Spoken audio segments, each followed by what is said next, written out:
Hello guys, ఎలా ఉన్నారు అందరూ? ఇవాళ మెక్డీలో ఒక కూపన్ని ఎలా రిడీమ్ చేయాలో చూద్దాం. ఇదే మెక్డీ కూపన్. దీని వాల్యూ వచ్చేసి 4.5 పౌండ్స్ అనమాట. వెనకాల కనిపిస్తున్న ఈ బార్కోడ్ని అక్కడ స్కాన్ చేయాలి. అది ఆటోమేటిక్గా మనం ఏం ఆర్డర్ చేసుకోవాలో అక్కడికి రీడైరెక్ట్ చేస్తుంది. అక్కడ 2 ఆప్షన్స్ ఉంటాయి, ఈట్ ఇన్, టేక్ అవే. నేనైతే ఈట్ ఇన్ సెలెక్ట్ చేసుకున్నా. అక్కడ 4 డిఫరెంట్ టైప్స్ ఆఫ్ బర్గర్స్ అయితే ఉన్నాయి. అందులో నేను ఆర్డర్ చేసుకున్నది McCrispy. Next salad or fries ఏమన్నా సెలెక్ట్ చేసుకోవచ్చు, కానీ ఆ స్టోర్లో సలాడ్ లేదు. సో నేనైతే ఫ్రైస్ తీసుకున్నా. ఇక యాడ్ బాస్కెట్కి వెళ్ళి టేబుల్ నెంబర్ అయితే సెలెక్ట్ చేసుకున్నా. సో మనం పే చేయాల్సింది 4.5 పౌండ్స్. ట్రాన్సాక్షన్ అయితే సక్సెస్ఫుల్. మనకైతే రిసిప్ట్ వచ్చేసింది. అది దాని మీద ఉన్న టోకెన్ నెంబర్ వచ్చేసి 95.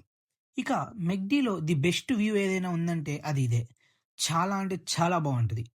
ఇక మన ఆర్డర్ అయితే వచ్చేసింది. అలా ఆ వ్యూని ఎంజాయ్ చేసుకుంటూ మంచి మెలోడీ సాంగ్స్ పెట్టుకొని మీల్ అయితే కంప్లీట్ చేసేసా. మళ్ళీ ఇంకో వీడియో అయితే కలుసుకుందాం. Okay, bye.